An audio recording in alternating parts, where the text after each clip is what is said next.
Hum,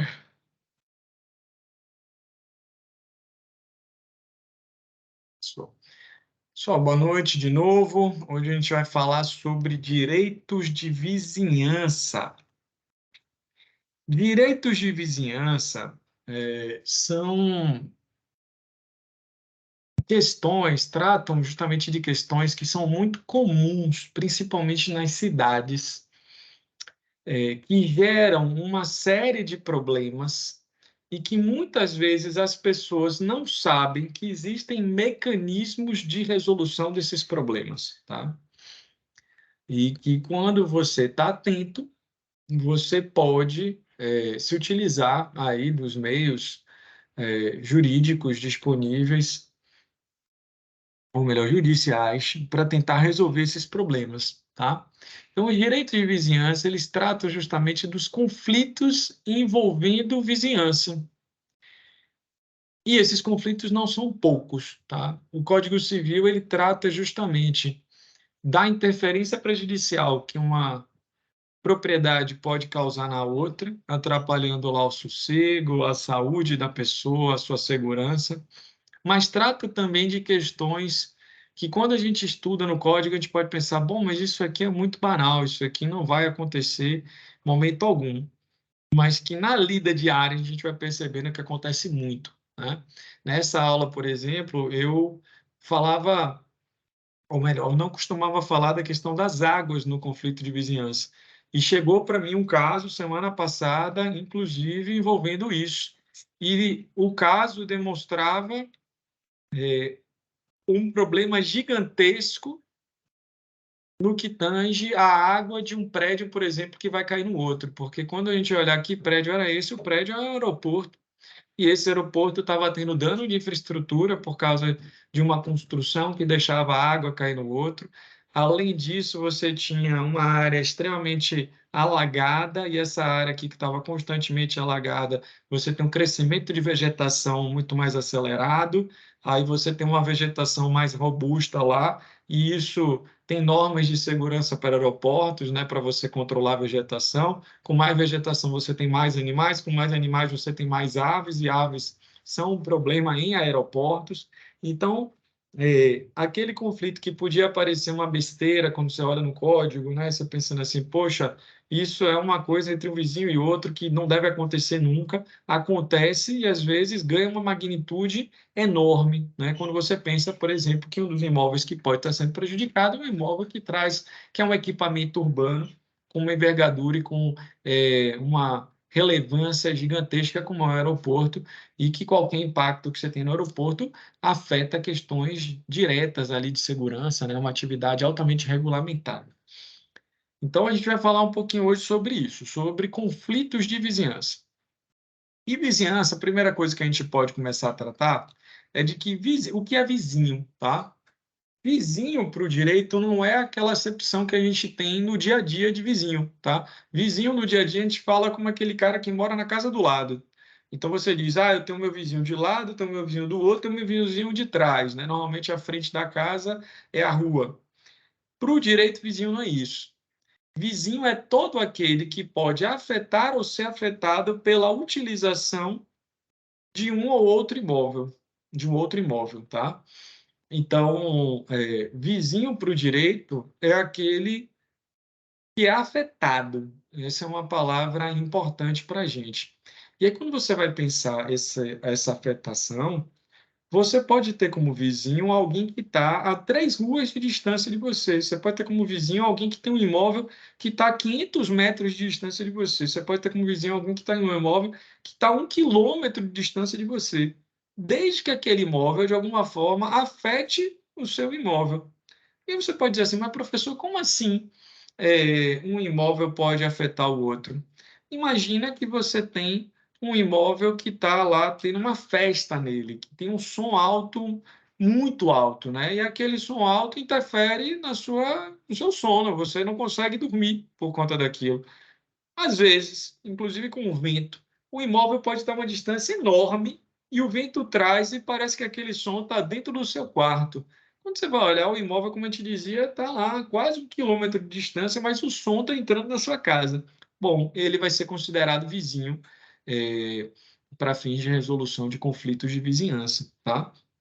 Tem um imóvel que está distante, está na rua de trás, né? Você está em outra rua, mas ele tem luzes muito altas. O cara bota lá um sistema de festa e ele bota holofotes, e aqueles holofotes ficam girando luzes, e à medida que está girando luz, de vez em quando aquela luz gira e bate né, uma luz direcionada fortíssima para dentro do seu quarto.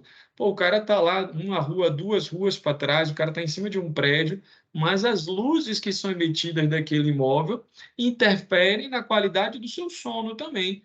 Então, ali você tem um vizinho, ali você tem uma situação de conflito de vizinhança, tá? Então, vizinho, é importante a gente ter em mente que não é aquele que tem uma casa do lado da sua, colada, tá? Vizinho é todo aquele que, de alguma forma, a partir da utilização que ele dá para o seu imóvel, pode interferir, né, no imóvel dele, pode interferir no seu imóvel, tá? E aí isso expande para a gente a possibilidade de utilização desses instrumentos aí relativos à vizinhança. E a gente colocou aqui tópico 1.2, na verdade 1.1, que é a noção de interferência prejudicial. E o que é interferência prejudicial? Interferência prejudicial é um conceito que está lá previsto no artigo 1277 do Código Civil, tá? O artigo 1277 do Código Civil diz: o proprietário ou possuidor de um prédio tem o direito de fazer cessar as interferências prejudiciais à segurança, são 3 S's: segurança, sossego e saúde dos que habitam, provocadas pela utilização de propriedade vizinha. Então, a gente tem algumas questões importantes aqui no caput do artigo 1277, que se você for proprietário ou possuidor de um prédio, e aí prédio não quer dizer prédio como a gente pensa de condomínio edilício, né? Prédio é qualquer edificação, qualquer construção, tá? Então, se você for proprietário ou possuidor de um prédio, então, se você for proprietário, se você for locatário do imóvel, se você tiver no imóvel porque o cara te emprestou, né? Houve uma cessão ali, você sendo possuidor, você pode fazer parar, fazer cessar a interferência prejudicial, né? Interferência prejudicial que, ou seja, que prejudicou a sua segurança, o seu sossego, a sua saúde, tá? A partir da utilização de uma propriedade vizinha. E aí, o que é interferência prejudicial? Quando a gente está falando de interferência prejudicial, a gente está adotando no Código Civil uma teoria de um sujeito chamado Bonfante. E Bonfante, ele trabalha essa noção de interferência prejudicial a partir da noção de necessidade, tá? Ele vai pensar a interferência prejudicial a partir de atos que sejam necessários ou não necessários. E o que define se um ato ele é necessário ou se um ato é não necessário? O que define essa necessidade é um padrão, né, que seria a necessidade social, né, absoluta, que seria aquela necessidade social geral de todo mundo, né, daquele dado ambiente, naquelas dadas condições. Ou seja, a noção de necessidade ela vai variar de acordo com os contextos, né? Com os contextos sociais, com os contextos geográficos. Em uma determinada localidade, se for muito frio, pode haver uma necessidade social muito grande de lareiras, por exemplo. E as pessoas elas mantêm em suas casas sistemas de se aquecer a partir da queima de madeira. Quando você chega na nossa região aqui, né, se subir a serra lá de Água Branca, por exemplo, lá é mais frio, é diferente, mas você pega aqui na nossa região, em Paulo Afonso, Glória, Xorroxó, Macururé, Jeremoabo, é quente pra caramba, você não tem necessidade, não existe esse padrão de necessidade social de você ter um sistema de aquecimento da sua casa e que você tenha, por exemplo, né, lareiras ou necessidade de queima de madeira dentro do ambiente urbano, tá? Então, quando a gente está falando de necessidade, para saber se um ato é necessário, a gente tem que levar em consideração o que seria um padrão social de necessidade das pessoas para que elas possam ter a sua vida, tá? E aí a gente vai pensar, portanto, se o ato ele é necessário, porque ele se relaciona com a sobrevivência daquele indivíduo num padrão social, histórico e geográfico. Tá? Se aquele ato não está relacionado à sobrevivência desse indivíduo dentro desse padrão histórico, social e geográfico, a gente vai pensar aquele ato como um ato não necessário. Tá? Então, primeira chave para a gente pensar em interferência prejudicial é saber se o ato é necessário ou não necessário. E a segunda chave, de acordo com a teoria de Bonfante, é saber se aquele ato ele atinge a esfera interna ou se ele atinge a esfera externa do direito de propriedade, tá? E o que é que significa esfera interna ou externa? Esfera interna é o conjunto de elementos daquele bem imóvel, tá? Que está relacionado com a utilização dele. Então, o conjunto de elementos físicos do imóvel, tá? Que estão ali para a utilização da pessoa. A gente vai pensar como um conjunto de elementos que estão ali disponíveis para a utilização da pessoa. Bom, a minha casa ela tem um cômodo que é um quarto. Então, aquele imóvel, ele deve ser destinado para o descanso, porque eu tenho um quarto, então ali tem cama, né? Ali tem cortina na janela, tem janela, cortina na janela, sei lá, ele tem o conforto necessário para que eu possa dormir. Então, quando eu estou falando de esfera interna, eu estou falando dessa utilização que eu dou ao bem a partir daquilo que lhe compõe, né, dos elementos que o compõem, que é diferente da esfera externa. Esfera externa, eu estou falando da projeção que o imóvel tem no ambiente social. Professor, como assim a projeção que o imóvel tem no ambiente social? Ah, aquele imóvel ele está num lugar que a sociedade deseja muito. Então, aquele imóvel ele por estar numa área de alto interesse do mercado, ele tem um valor de mercado mais alto. Ou o imóvel ele foi feito com elementos de uma arquitetura X, né, de um arquiteto X, que ele tem uma singularidade. E essa singularidade, por ter sido assinado por determinado arquiteto, também faz com que aquele imóvel tenha um valor de mercado mais alto. Essa projeção social do imóvel para fora, tá? Para a sociedade, para o mercado, é o que a gente fala de esfera externa, certo? Então, quando eu estou tratando aqui de conflitos de vizinhança e que eu falo de interferência prejudicial, eu levo em consideração se os atos são necessários ou não necessários, e eu levo em consideração se aquilo atinge a esfera interna ou externa. Professor, vamos tentar dar exemplo para ver se vai ficando mais claro. Tá certo. Sobre esfera interna e externa. Tem um vizinho que está queimando mato direto, e ao queimar mato, ele está gerando sei lá, fuligem, ele está gerando uma fumaça, gás carbônico.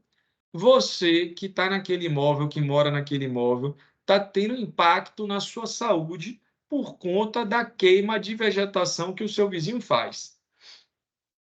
Isso atinge a esfera interna daquele imóvel, tá? E a gente poderia pensar que queima de vegetação não tem nenhuma relevância para a sobrevivência do seu vizinho. Ele faz isso porque ele tem uma árvore, duas árvores, três árvores que acumulam muita folha e ele não gosta da folha. E para ele é mais prático ele simplesmente juntar ela no canto e acender ali um fogo do que ele pegar aquelas folhas, colocar num saco plástico, buscar uma forma de dar uma destinação ecologicamente adequada para as folhas, sei lá, dele fazer uma compostagem, de fazer qualquer outra coisa.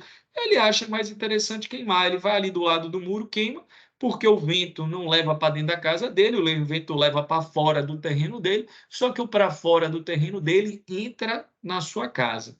Então eu tenho um ato que é um ato não necessário, que atinge a esfera interna do seu imóvel, porque ela está atingindo a sua saúde, tá? Eu tenho ali configurado uma interferência prejudicial que pode ser cessada a partir de uma determinação judicial. Agora, se a pessoa ela pega no imóvel dela e construiu algo muito feio, ela fez uma construção muito feia no imóvel dela, muito feia mesmo. Uma construção estranha, alta, né? Feia, cheia de tijolo, reboco. O cara vai juntando um monte de material, vai fazendo lá umas gambiarras. E, de alguma forma, você se sente incomodado com aquilo dali porque você acha que aquilo afetou a estética do bairro. E, de alguma forma, isso repercutiu também, porque as pessoas começaram a dizer, pô, esse bairro aqui tinham casas bonitas, casas legais, né? E agora com aquela construção ali que parece sei lá o quê, né? Uma gambiarra horrorosa, sem qualidade, isso gerou uma desvalorização do seu imóvel. Seu imóvel perdeu o valor de mercado. Você sabia que as pessoas estavam oferecendo ali em torno de 300, 400 mil reais para o imóvel, digamos 400 mil, e de repente, com a construção do seu vizinho, você tentou vender por 400 mil e ninguém quis. E aí os corretores começaram a falar, olha, é o seguinte, aqui na rua os imóveis deram uma desvalorizada, as pessoas não estão querendo comprar, porque aquele vizinho fez aquela construção horrorosa lá e as pessoas ficaram desconfortáveis com isso. E aí o seu imóvel, se você conseguir vender hoje, vender bem, você vai vender ele por 320 mil. Aí você diz, poxa, aquela construção feia afetou em 80 mil reais o meu patrimônio. Então, eu tenho um conflito de vizinhança porque gerou uma desvalorização, né? Foi a utilização da propriedade dele que interferiu aqui na relação que eu estabeleço com o meu imóvel, que seria, por exemplo, o meu interesse de dispor desse imóvel, né? E o quanto eu poderia ganhar a partir dessa disposição que é a venda. Bom, isso não atingiu a esfera interna do direito de propriedade, isso atingiu a esfera externa do direito ali, que é a projeção social do seu imóvel. Então, eu não tenho propriamente um conflito de vizinhança, beleza? Se alguém tiver alguma dúvida, liga aí o microfone que eu não estou olhando aqui para cá não, tá? Estamos seguindo o roteirinho.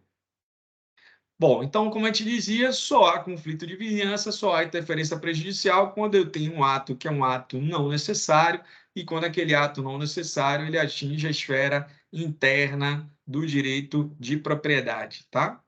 E aí a gente costuma falar que isso gera um uso anormal do imóvel. O que é um uso anormal do imóvel? O uso anormal do imóvel é aquele uso que traz uma interferência prejudicial aos valores dos 3 S: segurança, sossego e saúde. Tá certo? O que mais? Critérios para a gente tentar pensar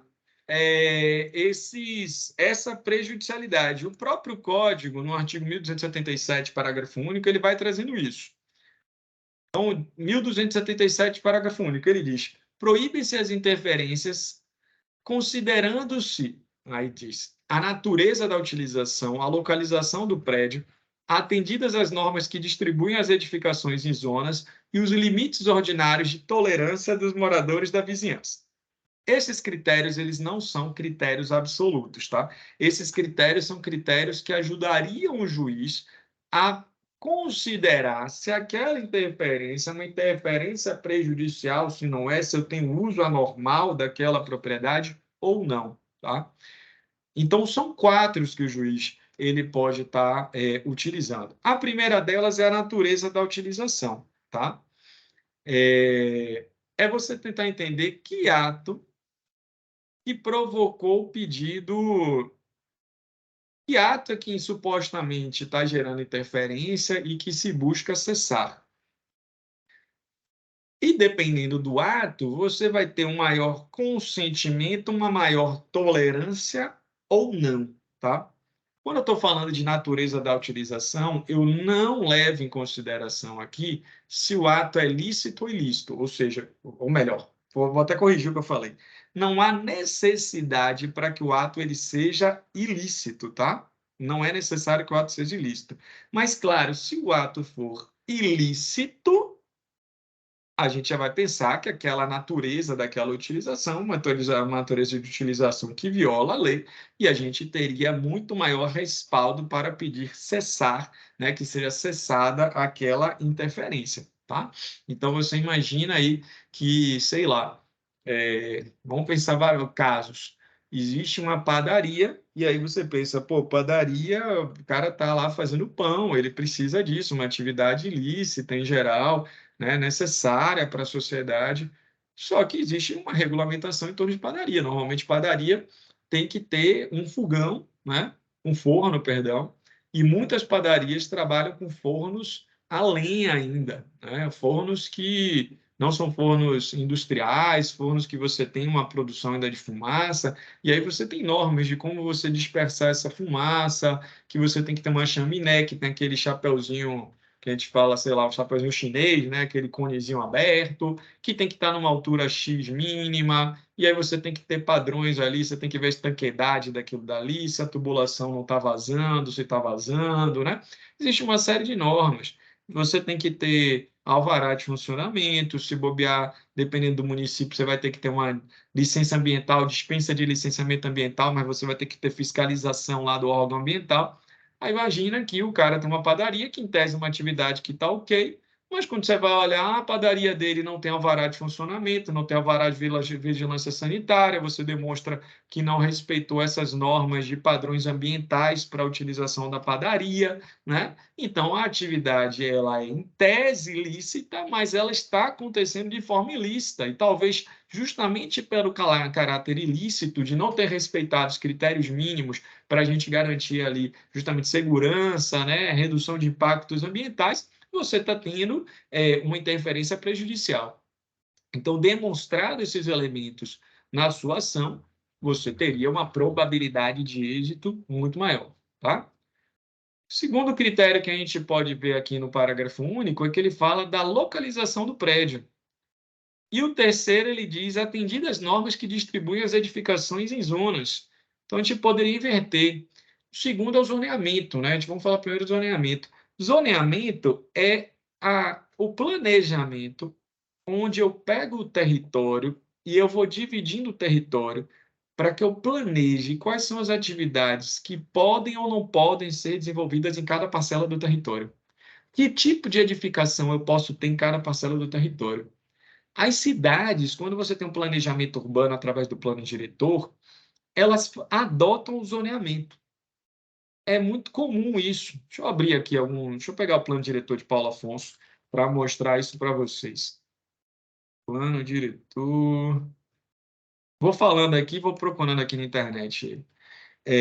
É muito comum que a gente tenha zoneamento urbano na maioria dos municípios, tá? O zoneamento talvez seja o principal instrumento que a gente adote dentro dos planos diretores para o planejamento urbano, que é você pegar o mapa da cidade e sair pintando ela. Deixa eu mudar aqui a tela que a gente está projetando.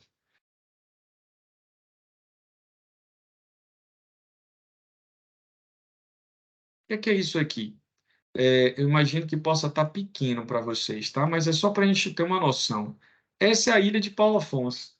A ilha de Paulo Afonso, onde tem a UNEB, ela tá toda colorida, né? Parece aquelas atividades de criança de colorir. Porque quando você coloriu aqui, cada cor dessa vai ter aqui embaixo uma legenda que vai dizer o que é que ela significa. Então, aqui eu tenho zonas de desenvolvimento econômico, eu tenho zonas residenciais, tá? As zonas de desenvolvimento econômico são 5, as zonas residenciais são 6. Aí eu tenho as ZEIs, que são as zonas especiais de interesse social, eu tenho as ZE, que são zonas especiais, eu tenho as ZPAP, que são zonas de proteção ambiental e paisagística. E cada área dessa da cidade foi pensada com um tipo de uso e uma destinação prioritária. As zonas de desenvolvimento econômico, elas têm uma maior aceitação para que você tenha atividades produtivas. Mas mesmo que elas tenham maior aceitação, que se estimule atividades produtivas, pode ser que nas zonas de desenvolvimento econômico 1, 2, 3, eu tenha proibição de atividades industriais, porque eu posso ter atividades produtivas no sentido de serviços, de pequenos comércios, atividades de pequeno e médio impacto, mas atividades industriais que têm um impacto ambiental maior, que têm um impacto maior ambiental por N motivos, que pode ser ruído, barulho, né? Que pode ser sujeira, que pode ser poluição atmosférica. Essas aí eu não quero mantê-las dentro da cidade, próxima de habitações, né? E aí eu vou pintar uma área da cidade para ter isso que seja mais longínqua. E isso acontece aqui em Paulo Afonso, aqui em cima, a gente tem essa área aqui, ó, Zona de Desenvolvimento Econômico 3. Aqui a gente teria algumas atividades industriais, lá no que foi projetado no passado para ser uma zona industrial de Paulo Afonso, que na prática também tem muito serviço lá, tá? Outras zonas, por serem talvez ambientalmente mais frágeis, eu posso ter uma zona de proteção ambiental. Outras zonas, porque tem atividades, construções, por exemplo, de caráter histórico, a gente pode ter um zoneamento que visa a proteção e a preservação desses imóveis. Vocês conhecem onde fica o IFBA aqui em Paulo Afonso? Todo mundo sabe onde é o IFBA? Quando a gente sai ali da Praça das Mangueiras, se vocês estiverem vendo o mouse, é mais ou menos essa rua aqui, ó. Aí você sobe aquela rua que tem a Caixa Econômica Federal, Ministério Público, Justiça do Trabalho, e aí você vai passar por uma área que tem um córrego, né, que tem uma pontezinha, aí você vai chegar nessa área da cidade que é o General Dutra, tá? Então aqui você tem aquela área que era da Chesse, com casas maiores, e por aqui fica o IFBA ficaria aqui, aqui estava o CPA. Quando você vem para cá, seguindo essa ruazinha, aqui tem a antiga escolinha da Chesse. Essa antiga escolinha da Chesse, ela está aqui com essa área verde, né? Que é uma zona de proteção ambiental e paisagística que visa a proteção do patrimônio cultural das edificações. A ideia é que você tenha conservação das edificações, tá? Por que que foi definido isso? Porque quando se discutiu a cidade dentro do coletivo, com o pessoal da área técnica, da arquitetura, do urbanismo, a gente pensa a área da cidade que a gente quer proteger, a gente pensa a área da cidade que quer ser prioritariamente para habitação, a gente pensa a área da cidade que você vai ter o estímulo a atividades produtivas. E aí, quando é que a gente traz isso para a questão do direito de vizinhança? A tolerabilidade de ruído, com certeza, tem que ser muito menor numa zona residencial do que numa zona de desenvolvimento econômico que é típica de atividades industriais. Com certeza, tá? Então, conhecer o zoneamento, conhecer o que é que foi pensado e planejado para aquela área da cidade, também é um critério importante na hora que você estiver discutindo lá um conflito de vizinhança, tá? Então, esse é um critério, com certeza, bastante importante para a gente. O que mais? Ah, professor, mas a cidade não tem plano diretor, ou no plano diretor é tudo zona urbana, ou é tudo zona residencial, mas existe uma diferença, porque tem aquela parte do bairro, que é uma parte onde tem uma população idosa, e aquela população idosa não gosta de barulho. Mas lá para baixo do bairro, que é uma ocupação mais recente, uma parte mais nova do bairro, você tem muita gente jovem e lá todo mundo é som alto, velho. Todo mundo tá com o som ligado do dia de fim de semana, a galera faz churrasco, bota o som do carro alto. Veja, se bobear dentro do zoneamento, é tudo zona residencial. Mas a gente também pode discutir a partir dessas noções. Tem áreas na cidade de Paulo Afonso que a população é envelhecida, e esse é o típico do meu bairro. Eu moro na Vila Mochotó, que o padrão de ocupação são de pessoas que moram naquele bairro há 30 anos, há 40 anos. Não é uma população jovem, é uma população que se acostumou com o silêncio. É muito raro você ter barulho no meu bairro. É muito raro você ter qualquer tipo de barulho. Você chega lá de noite, você ouve latido de cachorro, você ouve grilo, você ouve bichos, né? Você ouve o vento balançando as folhas. É isso. Agora, do lado do meu bairro, que dá coisa assim de 3 ruas para baixo, você tem um outro bairro de ocupação recente que tinha um perfil, quando eu cheguei em Paulo Afonso, 13 anos atrás quase, de zona rural e que hoje está extremamente adensado, ou seja, é uma área que foi recentemente adensada e ocupada, e que ali as pessoas escutam som, é uma população mais jovem, que tem som alto. Então, uma coisa de uma diferença, se bobear, de 500 metros, menos de 500 metros, o perfil da população mudou muito no sentido dos seus costumes. E aí a gente pode levar em consideração a localização, que está também intimamente relacionada com a tolerabilidade dos vizinhos. Existe um padrão do que é tolerável pela população que habita determinada região da cidade, tá? Então, o juiz ele pode levar em consideração todos esses critérios no momento que ele estiver aí apreciando uma ação que é uma ação de vizinhança, tá? Bom, mas aí a gente falou sobre usos que geram interferência no sossego, a gente falou de usos que possam gerar interferência, né, no sossego, na saúde.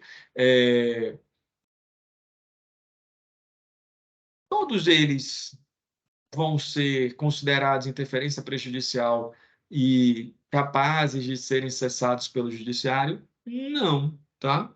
Não.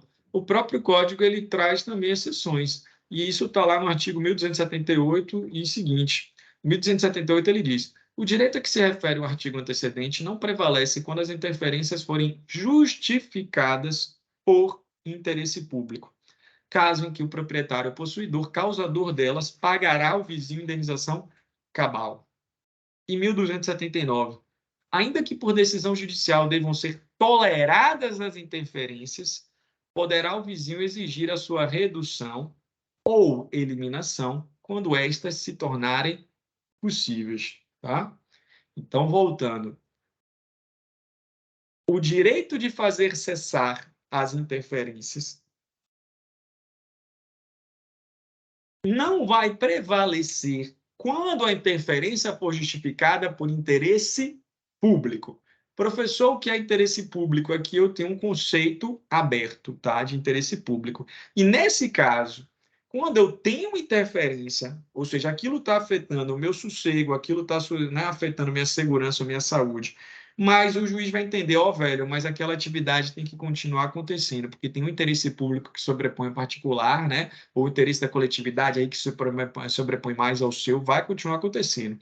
Mas nesses casos, aquele que está sendo prejudicado tem direito de receber uma indenização cabal. E além de ter direito de receber uma indenização cabal, assim que for possível reduzir aquela interferência, ele pode solicitar que aquela interferência seja reduzida, ou a partir do momento que aquela interferência possa ser eliminada, ele pode sim exigir que aquela interferência seja eliminada, tá? Bruno, me dê exemplos aí de sossego, segurança, que eu botei aqui no tópico 1.7, né? Eu tinha falando deles, mas não tinha desenvolvido. Me dê aí exemplo de situações de interferência, sossego, segurança ou saúde, e o que é que poderia ser interesse público? Bom, saúde. Saúde é qualquer coisa que afete sua saúde, tá? Então, se algo leva poeira, e aquela poeira está afetando sua capacidade respiratória, alergia e coisa do gênero, afetou sua saúde. Se uma atividade acaba sendo um vetor de doenças, né? Ela acaba propagando doenças, ela está afetando sua saúde. Se aquela atividade, de alguma forma, reduziu drasticamente, sei lá, o acesso à luz do sol, e aquela redução drástica lá, o acesso à luz do sol, fez com que você tivesse menos, né, incidência de sol na sua casa, que aquilo dali combate ácaro, combate bactéria, né? O sol é um ótimo fungicida, né? Enfim, aquilo dali pode ser considerado um impacto na sua saúde.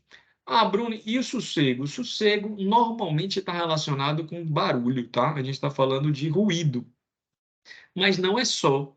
Você pode ter uma determinada atividade que gera odor, que gera um cheiro ruim, um cheiro forte, que aquilo dali perturba demais o seu sossego. Eu tenho vivenciado isso, uma atividade de produção, em tese ilícita, só que tem problemas nessa produção. A forma de dispersão da fumaça, digamos assim, está errada nessa atividade. E todo dia de tarde tem um cheiro muito forte. Cheiro muito, muito, muito forte. Que a gente fica se perguntando até se aquilo dali não é tóxico, tá? Porque atrapalha de uma maneira, um cheiro horroroso. Então não é nada que interferiu no sentido de ruído, mas é cheiro. E a gente pode ter iluminação, como eu te dei o exemplo, você tem um prédio do lado que tem lá uns holofotes, aquele holofote fica entrando. Então, qualquer coisa que perturbe seu sossego, ela é apta de ser configurada como um conflito de vizinhança. Professor, e segurança? Aí segurança está relacionada a outros aspectos. Imagina que o seu vizinho ele fez uma construção e aquela construção você entende que não é segura, que pode desabar. Outro dia passou um vídeo que bombou na internet. O cara estava filmando, dizendo assim: pô, eu tenho minha casa aqui com minha piscina há muito tempo e simplesmente foi construído essa casa enorme aí do lado. Desde que teve essa construção, tá, a gente está denunciando que isso daí está vazando, que isso daí foi um corte muito drástico, né? Sei lá, na terra, no morro, que isso daí pode descer. E aí, no meio da filmagem dele, o muro divisório, né, da casa dele ali com o vizinho tomba. E eles, porra, isso nunca aconteceu quando os caras começaram a construir. Então tinha problema de filtração no solo, que aquilo dali estava passando, simplesmente parte do morro desabou, né? Desabou para dentro da piscina dele, para tudo. Isso é colocar a sua segurança em risco, a partir, por exemplo, de problemas de edificação, tá? Então, qualquer situação dessa pode ser considerado um conflito de vizinhança. Aí você pode dizer, mas Bruno, me diga aí, se você tem uma coisa dessas, o que é que pode ser considerado interesse público ou não? Sabe o que é que tinha de interferência prejudicial para a população de Glória? E eu ouvi isso algumas vezes de pessoas que moravam em Glória, que tinha fuligem que chegava na casa dela. E essa fuligem não via nem do município de Glória, essa fuligem via do município de Paulo Afonso. Mais especificamente, vinha do lixão de Paulo Afonso. A destinação que a gente dava para o resíduo sólido no Brasil, na verdade, que ainda é dada, né? Só que hoje ela é ilícita, era de lixões. E o lixão, ele tem um problema muito grande que ele entra em autocombustão. Quando não tem alguém que quer diminuir aquele volume de lixo que bota fogo no lixo, é muito comum que o lixo ele entre em autocombustão, né? A gente chama tecnicamente de direito ambiental do rejeito, né? Que aquele rejeito ele entra em processo de combustão natural.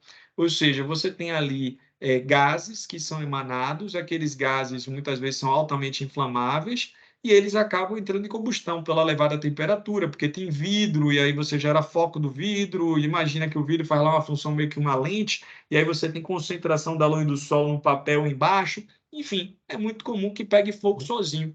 E aquele fogo que constantemente pegava no lixão, gerava fuligem na atmosfera, que era levada pelo vento, que ia cair nas casas lá de Glória.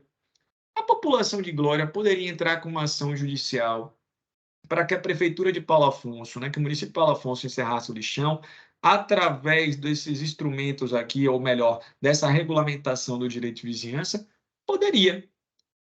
O juiz, por outro lado, poderia dizer, olha, mas eu não tenho o que fazer, porque não tem alternativa para o lixão de Paulo Afonso e a necessidade de você ter um local para você destinar o rejeito da cidade vai impor vocês a terem que conviver com isso daí.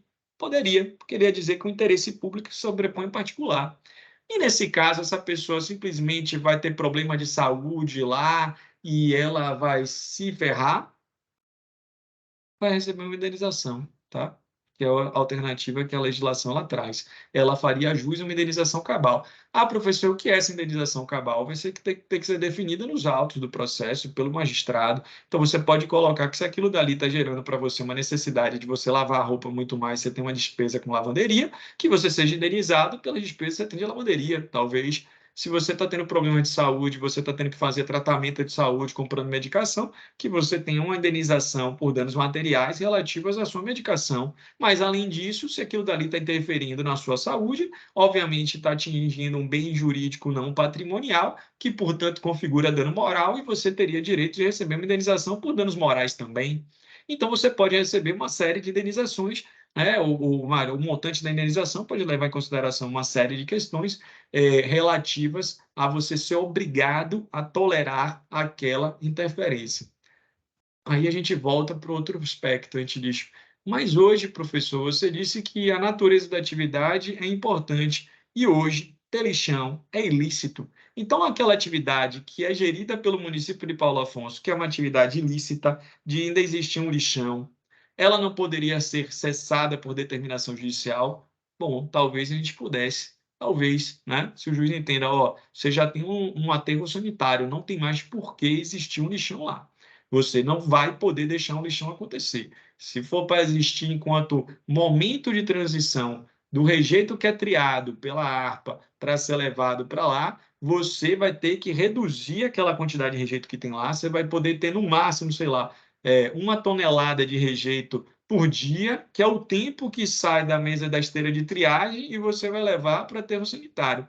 Mas você não pode ter mais do que 1 tonelada ao mesmo tempo ali. E tem que ser entrando e saindo. O juiz pode fazer diminuir, ou melhor, reduzir a quantidade de rejeito que você tem no antigo lixão, por exemplo, porque hoje é uma atividade ilícita e existe uma alternativa para isso em Paulo Afonso, tá? Então é mais ou menos assim que deve funcionar essa questão dos conflitos de vizinhança. E aí eu coloquei um tópico aqui que me parece bastante interessante, que ele se aproxima essa discussão um pouco do direito ambiental, que é esse tópico 1.6, quando a gente diz assim, e existiria, ou melhor, 1.4, existe um direito à pré-ocupação, existe um direito adquirido do cara chegar lá e falar assim, não, mas a minha atividade é muito anterior a esse vizinho, eu já tenho um lixão aqui, ó, 40 anos. Aquelas pessoas que estão sendo impactadas com isso, elas começaram a morar naquele lugar tem 5 anos. Então, a minha atividade é mais antiga. O cara ele tem lá um ponto de festa, ele diz, mas eu faço festa aqui há muito mais tempo. Aquelas pessoas que estão morando ali são novas. O cara tem uma atividade industrial e ele vai dizer, pô, mas a minha indústria, ela também é muito antiga, né? Não tem sentido. Eu tenho uma cerâmica que queima também material. Essa minha cerâmica está instalada aqui há 50 anos. O bairro, a cidade que cresceu e veio para o entorno da cerâmica, não é a cerâmica que se instalou dentro da cidade. No direito ambiental, a gente costuma dizer que não existe direito adquirido à poluição, tá? Essa teoria de quem ocupou antes, ela não é relevante para o direito ambiental, ou pelo menos do ponto de vista teórico, ela não é relevante, ainda que em termos de decisões judiciais, a gente possa ter decisão judicial em qualquer sentido, né? Mas para o direito ambiental não existiria um direito adquirido de poluir, tá? Porque quando você pensa numa atividade econômica produtiva que ela está afetando a saúde, a segurança ou o sossego, ela se enquadra no conceito de poluição que a gente tem na Lei 6938, que é a Política Nacional de Meio Ambiente. Então, essa atividade que de alguma forma gerou poluição, né, você não poderia simplesmente manter a atividade funcionando sob o argumento de pré-ocupação, que aquela ocupação já estava lá anterior, que eu teria o direito adquirido de manter a atividade, porque se de alguma forma ela está causando poluição, ela pode sim ser revista, né? Ela pode sim ter que se adequar aos parâmetros normativos, técnicos, né, de regulamentação, aí os parâmetros corretos. Tranquilo até aqui, meu povo? Alguma dúvida? Se não, vamos seguindo. Um outro tópico, essa seria o que a gente pode chamar de parte geral dos direitos de vizinhança, tá? O código, ele regulamenta outras coisas relativas à vizinhança. Uma delas está lá no artigo 1282, que trata de árvores limítrofes. Eu até baixei aqui uma foto para a gente fazer disso. Estava aqui pegando antes da aula. Me dê um segundo para a gente, só para poder projetar para vocês. Árvore limítrofe, a gente está falando daquelas árvores que estão entre terrenos. Eu não botei árvores limítrofes aqui, não?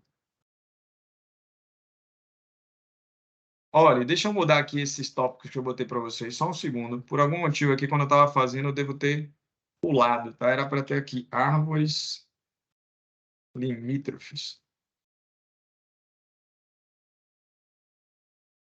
Árvores limítrofes. Árvore limítrofe é aquele conflito quando eu estou tratando das árvores que estão entre dois imóveis ou das árvores que acabam entrando no terreno do vizinho. Isso é objeto de regulamentação pelo legislador, tá? E o legislador, ele disse o seguinte, artigo 1282, a árvore cujo tronco estiver na linha divisória presume-se pertencer em comum aos donos dos prédios confinantes. 1283, as árvores e os ramos de árvore que ultrapassarem a extrema do prédio poderão ser cortados até o plano vertical divisório pelo proprietário do terreno invadido. Em 1284, os frutos caídos de árvores do terreno vizinho pertencem ao dono do solo onde caírem, se este for de propriedade particular. São 3 normas que eu tenho aqui. No 1282, ele está falando o seguinte: existe lá 2 terrenos, tá? E aqui vamos tentar fazer um desenho. Aqui eu tenho o limite de 2 terrenos. Não, é isso aqui que eu quero não. Inserir tabela. Pronto. Imagina que tem uma árvore que ela está bem nessa linhazinha aqui divisória dos dois, tá? Eu não vou conseguir desenhar aqui. Imagina que eu tenho uma árvore que está pegando o meio desses 2 terrenos, bem na linha imaginária de divisão dos dois. Essa árvore vai ser um condomínio dos 2 proprietários. Aí eu aproveito para a gente lembrar o que é condomínio. Alguém lembra?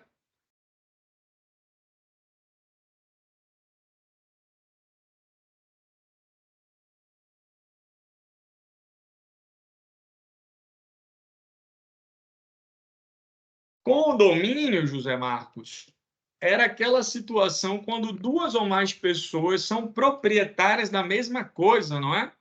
Então, nós demos exemplos em sala de aula de condomínio quando um casal compra um bem juntos, ou quando 2 irmãos ganham um presente dos pais e os pais dizem: Isso aqui é de vocês dois. Os pais dão uma bicicleta para os 2 filhos. Quando o casal compra um apartamento junto. Quando os filhos herdam uma fazenda dos pais que vieram a óbito. Eu tenho um condomínio. Mas eu posso ter uma situação onde eu tenho 2 imóveis, são 2 matrículas distintas, mas eu tenho uma árvore que está no meio dos dois. A árvore, por muitas vezes ser um bem não divisível, se eu cortar a árvore literalmente no meio, aquela árvore iria morrer, ela acaba sendo um bem de propriedade dos 2 proprietários, o proprietário do lado A, o proprietário do lado B, tá? Agora, se essa árvore ela não estiver na linha divisória para ela ser um condomínio, mas essa árvore ela os galhos dela ultrapassarem os limites do terreno, aquilo que ultrapassou para o seu lado, você pode cortar. Ah, mas você vai cortar como? Você vai pensar essa linha divisória imaginária. Ó, o limite do meu terreno está aqui. Então, se eu subir isso para o espaço aéreo, eu posso passar aqui, velho, o facão bem rente. Eu posso pegar a serra e cortar isso aqui bem rente. Só no espaço aéreo, não. A raiz também. Aquela raiz está invadindo meu terreno, eu vou meter lá a enxada e vou cortar a raiz naquele limite. Ah, mas isso vai trazer um dano, pode matar a árvore. Isso pode ser discutido sobre outros aspectos, questões de direito ambiental, se aquilo dali vai trazer dano, vai levar a uma morte da árvore, se aquela árvore tem valor, isso pode se resolver de outra forma. Mas o galho, a ideia é, o galho que ultrapassa para o seu terreno, você pode cortar. E aí tem uma questão engraçada, que é a terceira regulamentação. A terceira regulamentação não é do galho, mas é quando você tem o fruto. E diz o Código Civil o seguinte, que quando o fruto está na árvore, ou seja, um fruto pendente, ele é do proprietário da árvore, do solo, cuja árvore está no seu solo, né? Porque a árvore é um bem imóvel por acessão, e aquele fruto que está ali, ele é fruto do proprietário desse solo, mesmo que o fruto esteja caído, esteja para o seu lado. Agora, quando o fruto cair, se ele cair e permanecer do seu lado, aí ele é seu. E eu acho essa uma das maiores contradições que a gente tem no Código Civil, porque você pensa assim, eu posso cortar o galho inteiro, não posso? Posso. Se eu cortar o galho, eu tenho que devolver o galho para o meu vizinho? Não. Se eu cortei o galho e tinha uma árvore no galho, e a partir do momento que eu cortei o galho, perdão, tinha um fruto no galho, eu não vou ficar com o fruto? Vai. Aquela lógica de que quem pode mais, pode menos. É uma contradição, mas é assim. Então imagina aqui na foto da gente, o cara tem uma bananeira, só que a pica da bananeira é do lado de cá. Em tese, eu não sou dono da penca da bananeira, apesar dela estar no meu lado do terreno. Só que eu posso cortar essa penca.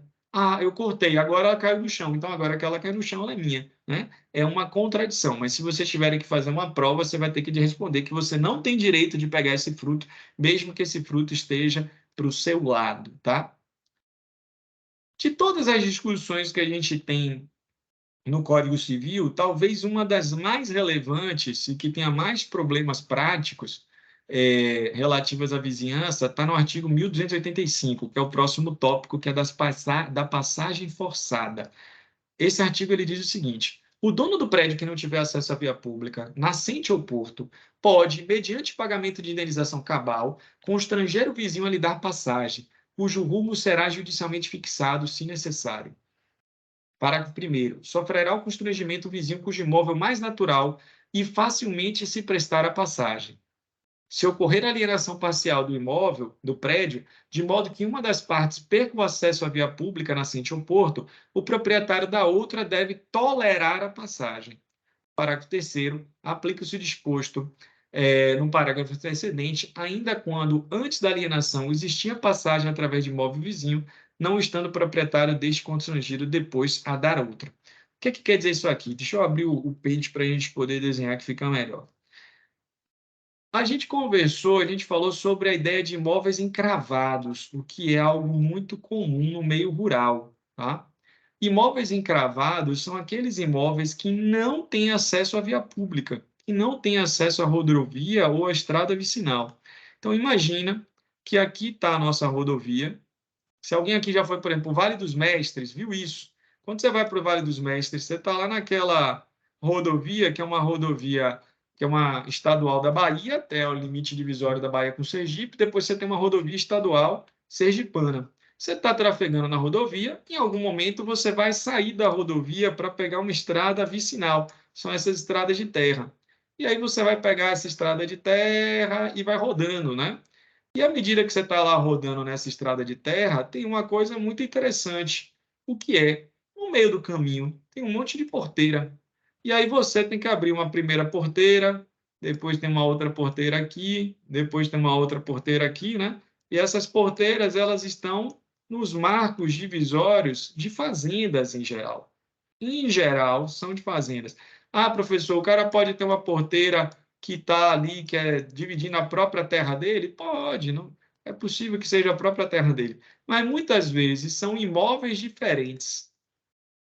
E aí imagina que você comprou um imóvel aqui de trás. Então chegou lá aqui, deixa eu ver quem é que estava aí. Marcos, não, Janerson. Janerson resolveu comprar uma terra e Janerson comprou essa terra aqui. Como é que Janerson vai entrar no imóvel dele sem passar pelo imóvel dos vizinhos? Impossível. E se a gente tivesse que depender da boa vontade dos vizinhos para que Janerson entrasse, ele poderia ter problemas gravíssimos. Ele poderia ter uma propriedade esvaziada de qualquer conteúdo econômico e social, porque ele simplesmente não ia poder utilizar daquela propriedade para morar, ou não poderia utilizar aquela propriedade para produzir, porque o vizinho daqui, o vizinho A, né, que tem essa terra, não deixa ele passar. O vizinho B nem se importa, mas A, que é fundamental, não deixa ele passar. Então, nós temos um instituto, que é o Instituto da Passagem Forçada, que diz que se você tem uma terra que não tem acesso ao porto, a uma nascente ou uma estrada, você pode obrigar o seu vizinho, que mais facilmente daria acesso àquela estrada, que ele tolere a sua passagem. Aí você vai dizer, porra, professor, então você vai obrigar o cara a deixar o outro passar dentro da terra dele, isso pode tirar a segurança dele. Vai obrigar ele. Mas isso para ele pode ser muito ruim. Ele vai ter um prejuízo aí. Então, como compensação pelo prejuízo, ele vai receber uma indenização. Então, o Janerson comprou o imóvel que está encravado, que não tem acesso a uma via pública, ele pode constranger os vizinhos A e B a deixarem passar, e se os vizinhos não queriam deixar e ele precisou ir para a justiça para isso, o que vai acontecer é que ele vai ter que talvez pagar uma indenização cabal para A, pagar uma indenização para B, pela tolerância de que ele atravesse as suas propriedades. Essa é uma questão que dá muito pepino. Muito pepino mesmo, né? Muito pepino mesmo. A gente fez uma consulta para uma pessoa lá no Vale do Capão recentemente. O cara comprou uma terra, mesma coisa, comprou de um nativo, estava lá construindo uma casa, ele queria morar na casa com o filho, teve que parar a obra. Por quê? Porque a terra dele não tem acesso à via pública, né? Ele se Doutor, tem 3 formas de eu eventualmente chegar na minha terra. Uma é eu tendo que fazer uma trilha de 40 minutos a pé, com subidas e descidas. Uma outra que dá para você fazer uma boa parte de moto, mas depois você também tem que fazer um trecho a pé. Só tem uma forma de você entrar de carro. Entrar de carro, eu tenho que passar pela terra desse meu vizinho. Quando ele comprou a fazenda dele, os vizinhos estavam de bom humor, deixavam ele passar livremente por ali. Depois os vizinhos chegaram e disseram, não, não vou deixar não. Na verdade, os vizinhos estavam se separando, a mulher deixava e o marido, o ex-marido, não. E aí ele ficou impedido de levar material para continuar a obra, dos funcionários entrarem para fazer a obra dele lá, e aquela propriedade dele lá se deteriorando, sem ele poder nem chegar na propriedade, porque o vizinho impediu ele de passar. Tá? Para isso, a gente tem uma solução, que é o direito de passagem forçada. Tranquilo? Eu já peguei uma situação dessa, Bruno.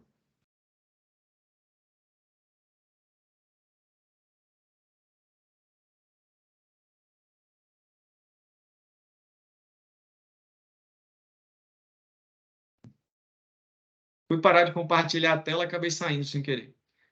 Um outro ponto, cadê o material que a gente estava projetando? Esse aqui. Um outro ponto que eu achava que não dava tanto problema, que não dava tanto BO, como eu falei para vocês, a gente foi consultado por um caso desse também recente, é esse de águas, tá? Águas que correm de um imóvel e que vão desaguar em outro. Isso também é regulamentado pelo Código Civil. E a gente não vai discutir todos os dispositivos, a gente vai falar só a parte inicial das águas, tá? Depois é só pegar e ler o código. Diz o artigo 1288. O dono ou possuidor do prédio inferior é obrigado a receber as águas que correm naturalmente do superior, não podendo realizar obras que embaraçem o seu fluxo. Eu sofro com isso. Eu comprei uma casa e essa casa o terreno fica inundado constantemente, porque, para o meu azar, e eu não sabia disso, é o ponto mais baixo de todas as ruas de cima. É como se tivesse um funil nas ruas de cima. E as águas elas vão descendo, ora passam pelos terrenos, ora passam pela meio fio, né? E elas vão vindo, e elas dão na casa de cima da minha e vão dar na minha. E quando eu fiz a minha construção, o vizinho avisou a pessoa que estava responsável pela minha construção, dizendo: olha, eu paguei para a vizinha daqui para fazer uma vala gigantesca que vinha lá do fundo do terreno até a frente, que atravessava o portão, né, que atravessava o muro, que é para escoar a quantidade de água que vem. Aí a pessoa que estava fazendo a minha obra disse: o vizinho disse que a gente tampou aquele buraco que tinha lá, que isso ia dar problema, que eu preciso colocar um cano lá para poder escoar a água. Falei, velho, pô, água é problema, cara. A água precisa se encontrar o caminho dela seguir. Então, bora botar o cano. Compramos um cano de 50. O cano de 50 não dá nem para cheiro para a quantidade de água que está lá. Né? Se eu boto o pau, na verdade, fica isso aqui de água submersa no meu quintal, porque a água vem de cima e eu não posso simplesmente criar mecanismos no muro, porque aqueles muros de pedra, sapata de pedra, né? Então a água passa, para que a água não passe, para ela ficar acumulada na casa do vizinho de cima. Por quê? Porque essa água ela escorre naturalmente para lá pela declividade do terreno. Né? O problema foi a minha construção que não respeitou o caminho natural das águas e não respeitou porque, né, a gente não sabia na hora que fez o projeto, depois que foi alertado, a pessoa que ficou responsável pela construção não me avisou que eu era, não seguiu a orientação do vizinho. Agora, situação diversa é quando o vizinho faz obras e a partir das obras dele, águas caem no seu imóvel. Tá? Então, vamos continuar seguindo aqui. Essa foi a primeira parte do 1288, diz a segunda parte. Porém, a condição natural e anterior do prédio inferior não pode ser agravada por obras feitas pelo dono ou possuidor do prédio superior.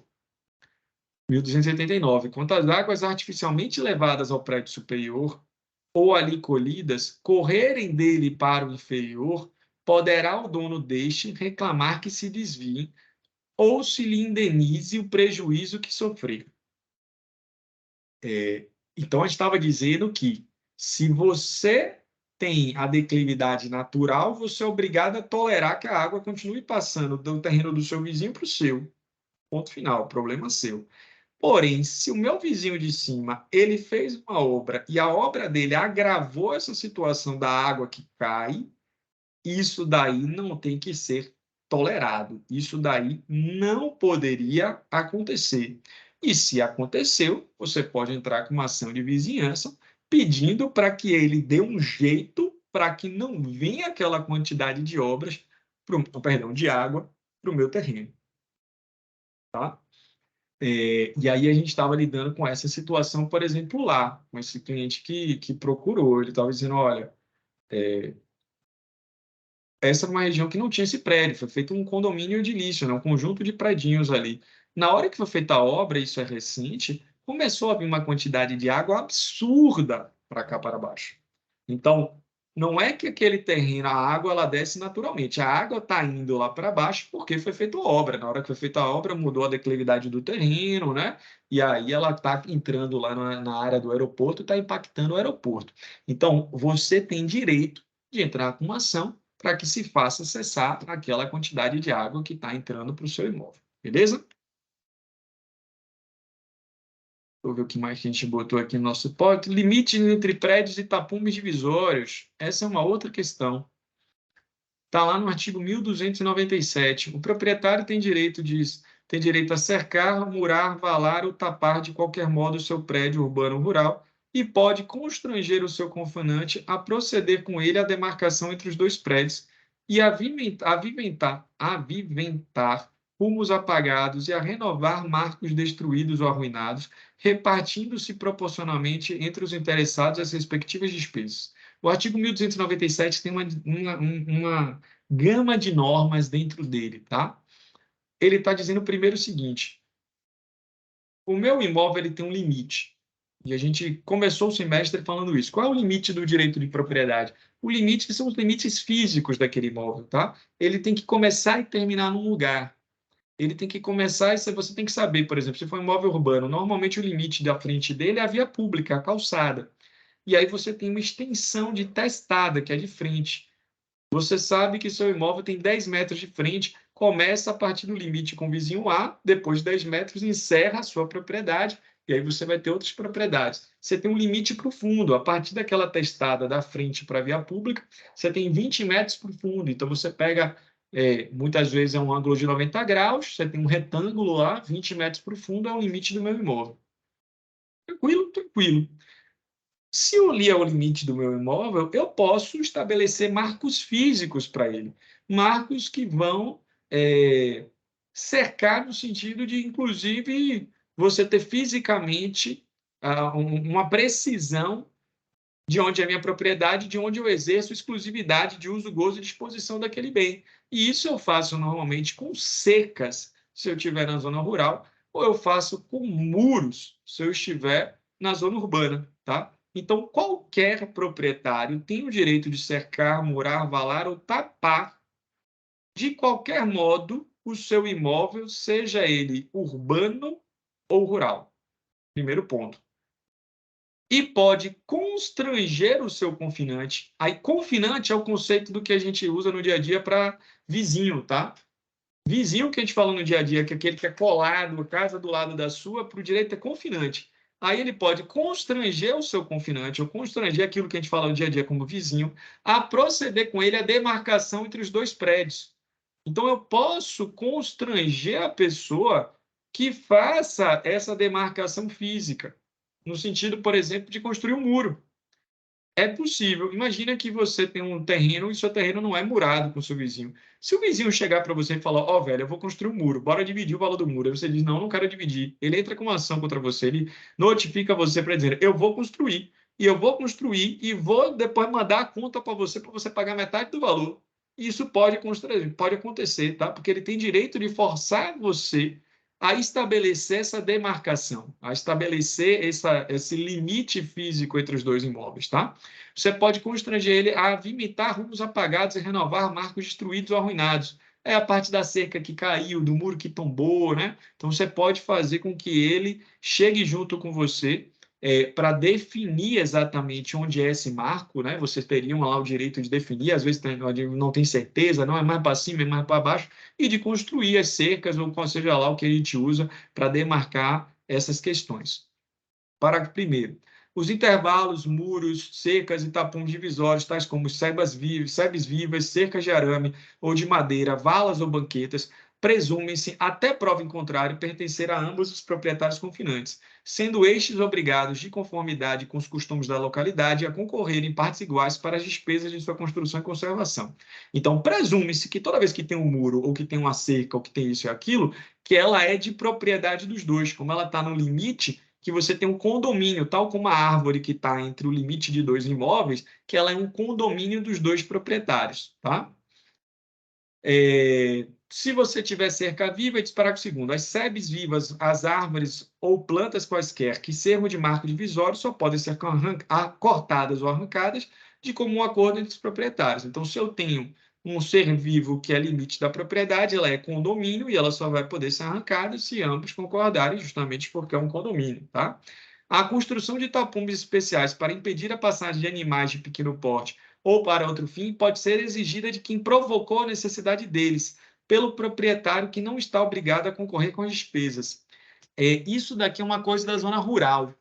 Tem localidades que, se você tem um arame, você tem uma cerca de 3 fios, ela é suficiente, porque a cerca de 3 fios contém, por exemplo, gado de passar, boi, né? Mas uma cerca de 3 fios, ela não impede que bode passe. O bode dá um jeito e passa numa cerca de 3 fios. Para você conter bode, tem localidades que o povo diz que você tem que ter uma cerca de 7 fios de arame, que é muito mais caro você fazer. Agora, imagina que o seu vizinho tem bode, os bodes o tempo todo entram no seu imóvel e comem sua plantação. Os bodes o tempo todo entram no seu imóvel e você tem lá uma plantação de flores, né? Uma atividade refinada, que tem que ter cuidado. O bode come tudo, ele entra, pisa em tudo, come a zorra toda, gerando prejuízo para você. Ah, você tem direito a pedir indenização? Tem, mas você não quer pedir indenização. Você quer consolidar a sua indústria lá, sua indústria rural, sua produção. Você quer fornecer para as pessoas que compram para você, porque teve um prejuízo porque os caras destruíram tudo, você se queima para quem estava na expectativa de comprar suas flores. Então, você não quer receber indenização daquela pessoa. Você quer ter sua atividade produtiva. Aí você vai lá e diz assim, porra, velho, você precisa botar mais fio, cara. Eu não vou botar mais fio. Você pode, eventualmente, colocar os fios para que o animal não entre lá e você, na verdade, já que o seu vizinho é que deu causa para você ter que colocar mais fios naquela cerca, você vai exigir indenização dele. Ele é que vai custear essa colocação de fios, tá? Extremamente razoável. Artigo 1298. Sendo confusos os limites em falta de outro meio, se determinarão de conformidade com a posse justa, ponto e vírgula. E não se achando ela aprovada, o terreno contestado se dividirá por partes iguais entre os prédios, ou não sendo possível a divisão cômoda, se adjudicará a um deles mediante indenização ao outro, tá? Uma ação judicial que também não é incomum é uma ação daquelas que a gente chama de ações petitórias. Lembra que a gente falou, existe o juízo possessório, existe o juízo petitório. Juízo possessório é aquele que discute posse. Juízo petitório discute propriedade, tá? Uma das ações petitórias que nós temos no direito brasileiro é a ação de demarcação de limites. É quando você tem essas propriedades cuja descrição é antiga, né, os títulos aquisitivos são antigos, e que dizia, o cara tem uma fazenda de 50 hectares na localidade do Riacho. Certo, disse que é no Riacho, mas não disse onde é que começa, onde é que termina, não disse quais são os limites da propriedade. E aí o outro tem outro título de propriedade lá. E não é claro, né, qual é o limite dessas propriedades. Uma das ações possíveis que você tem é a ação de demarcação de limites. E aí eu aproveito para lembrar vocês que a gente também falou lá, quando a gente dizia da defesa da posse nas ações possessórias, que uma regrinha que tem na legislação processual brasileira e que é muito antiga, né, que remonta às ordenações, é que você não pode ajuizar uma ação petitória no curso de uma ação possessória. Então, se os vizinhos estão litigando com uma ação de reintegração de posse, com uma ação de manutenção de posse, não pode, no curso dessas ações, ser ajuizada, por exemplo, uma ação de demarcação de limites, que é uma ação petitória, que tem como fundamento o direito de propriedade. Beleza? Que mais? Direito de construir, Está lá no artigo 1299 a 1313. Espera aí. Eu acabei fechando aqui. 1299. Direito de construir. O proprietário pode levantar em seu terreno as construções que lhe aprouver, salvo o direito dos vizinhos e os regulamentos administrativos. É uma distorção esse 1299, a gente vai ver direito urbanístico que não é assim.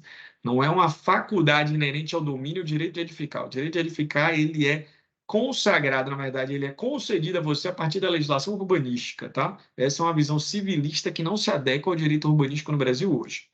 Mas o que é relevante para a gente? 1300. O proprietário construirá de maneira que o seu prédio não despeje água diretamente sobre o prédio vizinho. De novo, discussão de água. Eu posso construir... Eu botei até isso aqui, mas isso aqui é outra coisa. Deixa eu tirar. Eu posso construir no meu imóvel? Posso. Meu imóvel tem um telhado normal. Quase todo imóvel tem um telhado. O telhado, ele traz água da chuva, né? Você tem ali uma área que tem uma incidência de chuva e aquela água escorre e vai cair em algum lugar. Na maioria das vezes, as pessoas botam calhas, né? Muitas vezes elas botam a calha ali para recolher a água da chuva. A sua calha, o seu telhado, não pode despejar água no seu vizinho. Ela tem que despejar água no seu terreno. Se você despeja água no terreno vizinho, eu tenho aí um conflito de vizinhança, meu vizinho pode exigir que seja desfeita aquela calha ou aquele telhado que lança água, né, que lança água lá. Para isso, ele tem um prazo decadencial para o exercício do direito, sob pena do seu direito decair. Diz o artigo 1301. É defeso abrir janelas ou fazer eirado, terraço ou varandas a menos de 1,5 metro do terreno vizinho. Defeso, para todo mundo lembrar, quer dizer proibido. Então, diz o 1301, é proibido abrir janelas ou fazer eirado, terraço ou varanda a menos de 1,5 metro do terreno vizinho. Aqui em Paulo Afonso tem um caso muito interessante, que é o hotel... Como é que é o nome do hotel? Que é esse hotel que construiu o prédio de 8 andares. Falhou o nome aqui agora. San Marino. O San Marino construiu um prédio novo. Quando o San Marino construiu um prédio novo, se todo mundo lembrar, ele fez um prédio cujo todos os quartos e as janelas dão para o terreno do vizinho, porque ele não tem um espaço de construção. É literalmente o limite divisório entre as propriedades. O cara meteu uma edificação e aqui tem um monte de janela. O que acontece com aquela janela? Tira completamente a privacidade dos vizinhos. Aquele vizinho que teve as janelas abertas para o terreno dele poderia ter entrado com uma ação para forçar o San Marino a fechar todas as janelas. E aí isso ia acontecer o quê? Ia ser um desastre para o San Marino. Mas o San Marino construiu sem respeitar as regras de vizinhança.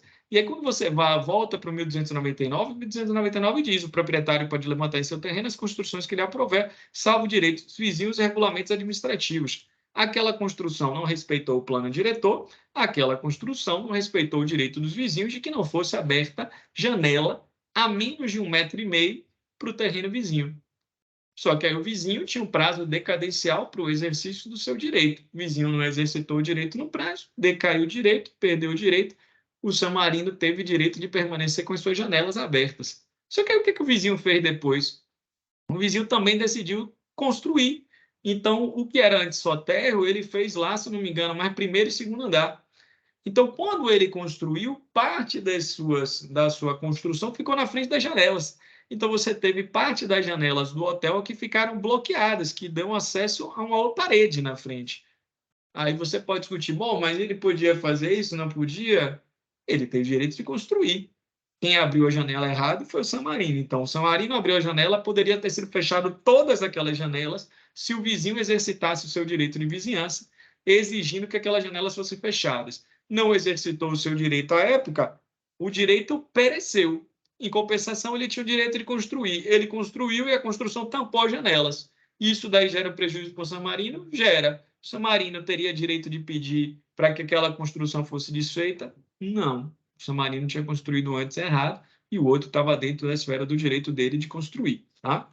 Então, esse também é um problema muito comum que a gente tem nas cidades. Diz o 1302. o proprietário pode, no lapso de ano e dia após a conclusão da obra, exigir que se desfaça a janela, sacada, terraço ou goteira sobre o seu prédio. Escoado o prazo, não poderá, por sua vez, edificar sem atender o disposto no artigo antecedente, nem impedir ou dificultar o escoamento das águas da goteira, com prejuízo para o prédio vizinho. Tá? Em se tratando de vãos, parágrafo único, ou aberturas para a luz, seja qual for a quantidade e altura de exposição, o vizinho poderá, a todo tempo, levantar a sua edificação ou contramuro, ainda que lhes vede a claridade. Então, se ele tinha vão, abertura de luz, né? Que aí a gente tem uma coisa que a gente acabou pulando. Ele poderia fazer, você não pode abrir a janela a menos de 1,5 metro, mas você pode abrir uma seteira. Você pode fazer uma coisa que não está no plano da altura normal, está ali a uma altura de mais ou menos 2 metros, que tem, sei lá, 20 por 10, né? Que é só uma entrada de luz no seu corredor da sua casa. Você poderia fazer isso.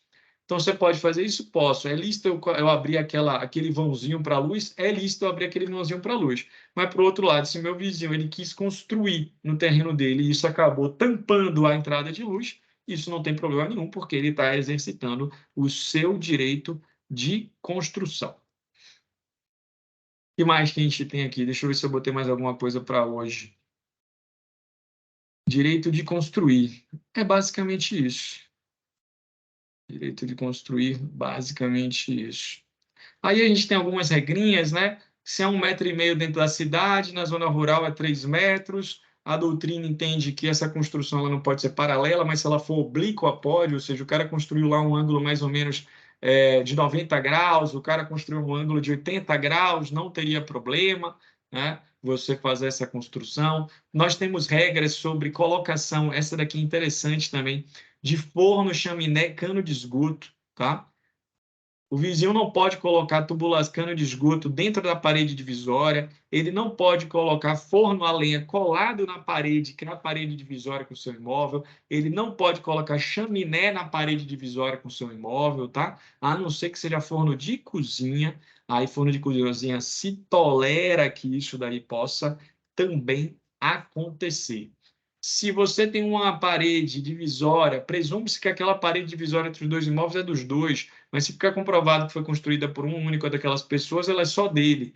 Professor, isso tem diferença? Tem, bestas, mas tem. Se eu estou construindo a parede divisória, eu posso construir a parede divisória metade no terreno do meu vizinho, metade na minha. Então, imagina a largura do tijolo com reboco. Eu vou botar metade de um lado, metade do outro. Se eu construir só no meu terreno, o meu vizinho não vai aproveitar em nada aquela construção. Mas se eu construir no meio dos dois terrenos, pegando aquela divisão, ele vai poder aproveitar aquela construção para, por exemplo, apoiar o telhado. Só que na hora que ele for apoiar o telhado, como ele não ajudou a construir, ele vai ter que indenizar.